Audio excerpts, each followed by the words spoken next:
আমি কৰো কামটো আৰু দুখ দিও আল্লাহক। মই মুখ্যমন্ত্ৰী হোৱাৰ পিছত এখন নতুন আইন আনিব খুজিছো।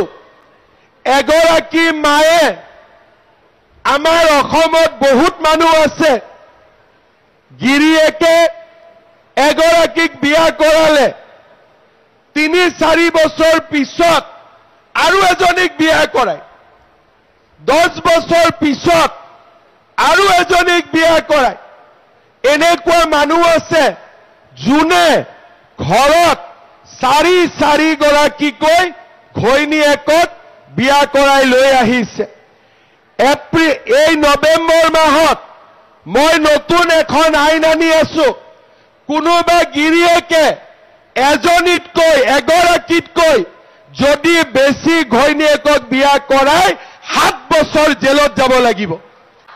এতিয়াৰ পৰা অসমত কোনো গিৰিয়েকে দুবাৰ বিয়া কৰাব নোৱাৰিব।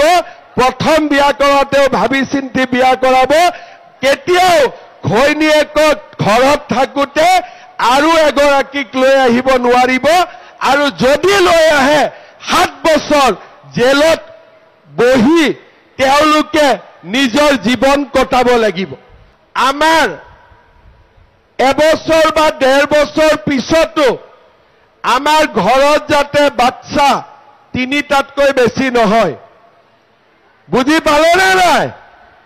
আৰু আমাৰ ট্ৰাইবেল মানুহ হলে 4টালৈকেও কোনো কথা নাই। এতিয়া কিছুমানে 7টা-8টা জন্ম কৰি লয় আৰু সুধিলে কয় আল্লাহ দিলে কি কৰিম বুলি। তেতিয়া মই কওঁ আল্লাহ ঘৰত আহে নেকি বাচ্চা দিবৰ কাৰণে? ঘৰততো নাহে, ভগৱানটো নাহে। আমি কৰো কামটো আৰু দুখ দিও আল্লাহক।